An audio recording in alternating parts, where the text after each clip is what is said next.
ವಕ್ರತುಂಡ ಮಹಾಕಾಯ ಸೂರ್ಯಕೋಟಿ ಸಮಪ್ರಭಾ ನಿರ್ವಿಘ್ನಂ ಕುರು ಮೇ ದೇವ ಸರ್ವಕಾರ್ಯೇಷು ಸರ್ವದಾ.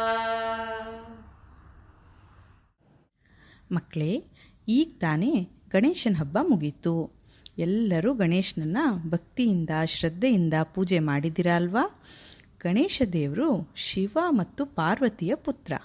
ಗಣೇಶ ದೇವರನ್ನ ಪೂಜೆ ಮಾಡುವಾಗ ವಕ್ರತುಂಡ ಮಹಾಕಾಯ ಶ್ಲೋಕವನ್ನು ತಪ್ಪದೆ ಹೇಳ್ಕೊಳ್ಳಿ. ಇದು ಗಣೇಶನಿಗೆ ಪ್ರಿಯವಾದ ಶ್ಲೋಕ. ಈ ಶ್ಲೋಕದ ಅರ್ಥ ಏನು ಅಂತ ತಿಳ್ಕೊಳ್ಳೋಣವಾ? ಇದರಲ್ಲಿ ನಾವು ಗಣೇಶ ದೇವರನ್ನ ವರ್ಣಿಸಿದ್ದೀವಿ. ಏನಂತ ವರ್ಣಿಸಿದ್ದೀವಿ?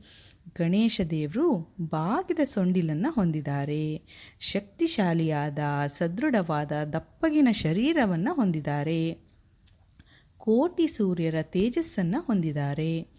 ಅಂತಹ ಗಣಪತಿಗೆ ನಾವು ನಮ್ಮ ಜೀವನದ ಎಲ್ಲ ಪ್ರಯತ್ನಗಳಿಗೂ ಆಶೀರ್ವದಿಸು ಮತ್ತು ನಮ್ಮ ಮಾರ್ಗದ ಅಡೆತಡೆಗಳನ್ನು ತೆಗೆದುಹಾಕಿ ಸುಖವಾಗಿ ಬಾಳೋ ಹಾಗೆ ಮಾಡಪ್ಪ ಅಂತ ಪ್ರಾರ್ಥನೆ ಮಾಡ್ಕೋತಾ ಇದ್ದೀವಿ.